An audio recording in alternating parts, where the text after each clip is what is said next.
નમસ્કાર મિત્રો, ગુજરાતી વાર્તા સાંભળવા આવ્યા છો. ચાલો વાર્તાની શરૂઆત કરી. રૂહીનો વોઇસ મેસેજ સાંભળીને રુચિ અને અદિતિના હોશ ઉડી ગયા. તેમને સહેજ પણ ધાર્યું નહોતું કે રૂહીમાં આટલી બધી હિંમત આવી જશે અને તે આટલી મોટી વાત કરશે. રુચિને અદિતિ પર ગુસ્સો આવ્યો અને આ મેસેજીસ મોકલવા માટે પસ્તાવો થયો. તેને રૂહીથી ડર લાગતો હતો. તેણે પોતાના હાથથી અદિતિનું મોઢું પકડ્યું અને જોરથી દબાવ્યું. રુચિ, શું કરે છે? દુખે છે? મને છોડ. આમાં મારો શું વાંક? અદિતિએ માંડ રુચિના હાથમાંથી પોતાનું મોઢું છોડાવ્યું.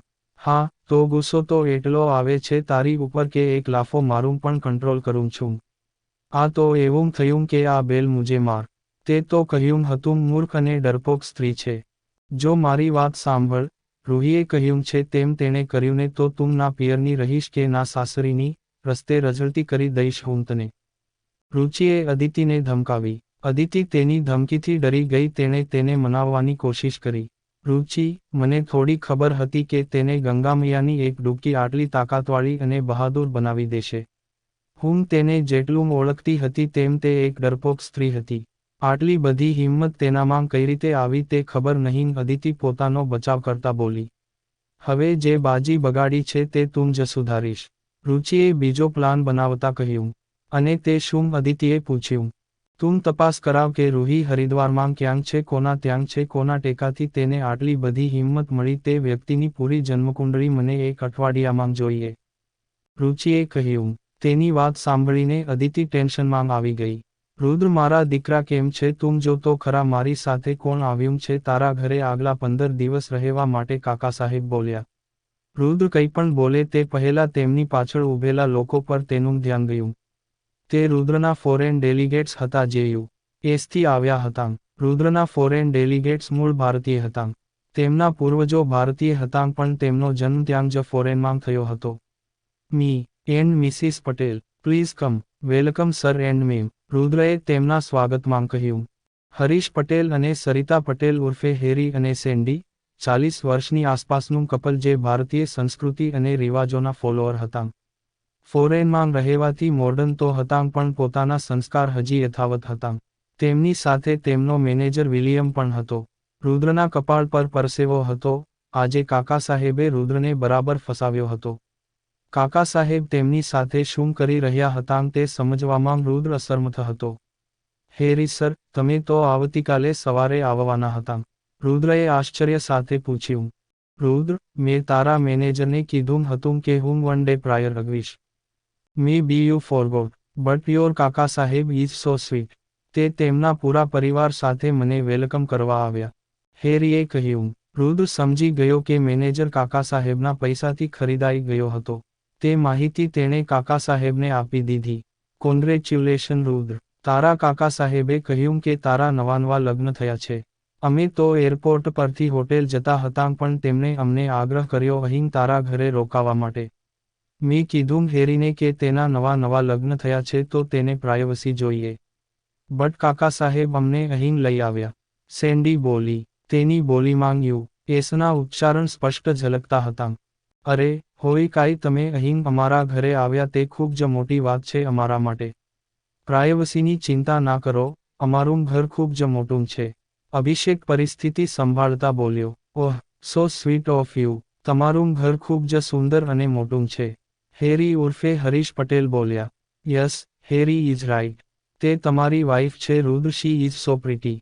સેન્ડી રૂહી તરફ જોતા બોલી. રૂહી આ બધું આશ્ચર્યથી જોઈ રહી હતી. તે કંઈ પણ સમજી શકતી ન હતી. હા, તે છે રૂહી રુદ્રાક્ષસિંહ. રુદ્ર ગર્વ સાથે બોલ્યો. હરિરામકાકા, મહેમાનોને ગેસ્ટ રૂમમાં લઈ જાઓ. અભિષેકે તેમને ઓર્ડર આપ્યો. હરીશભાઈ, સુનીતા અને વિલિયમ જતાં રહ્યા. કાક સાહેબ, આ બધું શું છે? મારા ફોરેન ડેલિગેટ્સને મળવાની તમારી હિંમત કેવી રીતે થઈ? તમે કરવા શું માંગો છો? રુદ્ર ગુસ્સે થયો. શાંત રુદ્ર બેટા, ધીમેથી બોલ. તેમને સંભળાઈ ગયું તો તું જૂઠો લાગીશ તેમને કેમ કે મેં એમ કહ્યું છે કે તારો અને મારો સંબંધ એકદમ સગા બાપ દીકરા જેવો છે. તેમણે જ આગ્રહ કર્યો કે. કાકા સાહેબ બોલતા અટકી ગયા. તે લોકો જ્યાં સુધી અહીં છે ત્યાં સુધી અમે બધા પણ અહીં જ રહીશું. કાકા સાહેબ આટલું બોલીને હસ્યા. તે શક્ય નથી, રુદ્રએ ગુસ્સામાં કહ્યું. અચ્છા તો કહી દો તમારા સેન્ડી અને હેરીને બધું સત્ય અને ગુમાવી દો આટલો મોટો પ્રોજેક્ટ. શૌર્યએ હસતા હસતા કહ્યું. શૌર્ય. રુદ્ર ગુસ્સે થયો. શૌર્યએ તેની નજર રૂહી પર નાખી જે રુદ્રથી સહન ના થઈ. અભિષેક વચ્ચે પડ્યો. હરિરામ કાકા આમને પણ ગેસ્ટ રૂમમાં લઈ જાઓ. અભિષેક બોલ્યો. કાકીમાંગ રુદ્રને માથે પ્રેમભર્યો હાથ ફેરવીને શૌર્ય અને હરિરામ કાકા સાથે જતા રહ્યા. કાકા સાહેબ રુદ્ર પાસે આવીને બોલ્યા. રુદ્ર, તું અને રૂહી પતિ પત્ની નથી તે વાત હું જાણું છું પણ આ વાત જો તારા ડેલિગેટ્સને જાણ થશે તો શું થશે તમે મને બ્લેકમેઇલ કરો છો રુદ્ર બોલ્યો ના ના દીકરા, તને બ્લેકમેઇલ નથી કરતો. હું તને પરેશાન કરવા આવ્યો છું એટલો પરેશાન કે તું આવીને મારા પગે પડીશ. કાકા સાહેબ આટલું બોલીને અંદર રૂમમાં જતા રહ્યા. તેમના ગયા પછી રુદ્ર અને અભિષેક રૂહી સામે જોઈ રહ્યા હતા. રુદ્રએ અભિષેક સામે જોયું. અભિષેકે તેને કંઈક ઇશારો કર્યો. રૂહી, તમારે મારા પત્ની બનીને રહેવું પડશે. રુદ્રએ ખચકાતા કહ્યું. હા હા તમે ચિંતા ના કરો. હું તમારા મહેમાનોને સારી રીતે સાચવીશ. તેમનું ધ્યાન રાખીશ. તમે ઘણું કર્યું મારા માટે હું એટલું તો કરી જ શકું ને કાકા સાહેબ અને શૌર્યને પણ જોઈ લઈશ.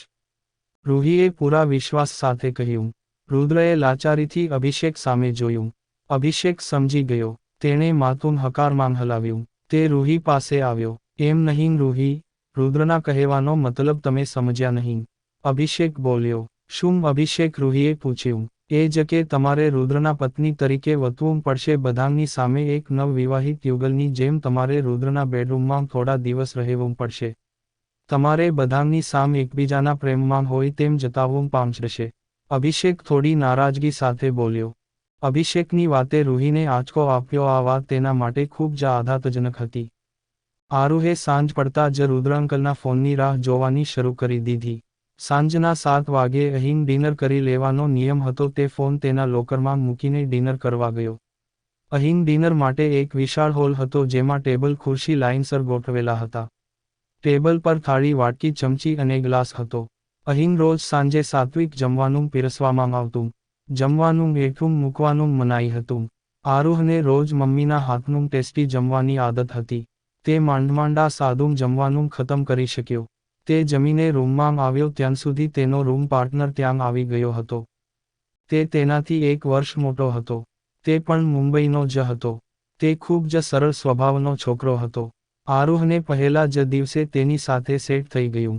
તેનું નામ અંશુ હતું. આરુહ, હું તને કહી દઉં કે અહીં હોસ્ટેલમાં હોસ્ટેલના સરના નહીં પણ બોસના નિયમો ચાલે છે. અંશુએ આરુહને ચેતવ્યો. બોસ આરુહ થોડો ડરતા બોલ્યો. હા બોસ, મોન્ટુ તે સિનિયર છે. તે તારી દરેક વસ્તુ પર એક સરખો હક કરશે. તે અગર આપવાની ના પાડી તો તારું રહેવું અહીં મુશ્કેલ બની જશે. હું તો તને એમ જ સલાહ આપીશ કે તેનો દોસ્ત બનીને રહેવામાં જ ફાયદો છે. તે તારો ઘરેથી આવેલો નાસ્તો, લેપટોપ, આ મોંઘું શેમ્પૂ, સાબુ બધું તે યુઝ કરશે. તેનું હોમવર્ક કરવું, તેના કામ કરવા. શાંતિથી જીવવું હોય ને તો આદત પાડી દેજે દોસ્ત. અંશુ બોલ્યો. હા બેટા એકદમ બરાબર બોલ્યો. એ ન્યુકમર શું નામ તારું. હા આરુહ શેઠ બીજા એક મોટા ઘરનો લાડકવાયો. જોઈએ તો ખરા શું લઈને આવ્યો છે.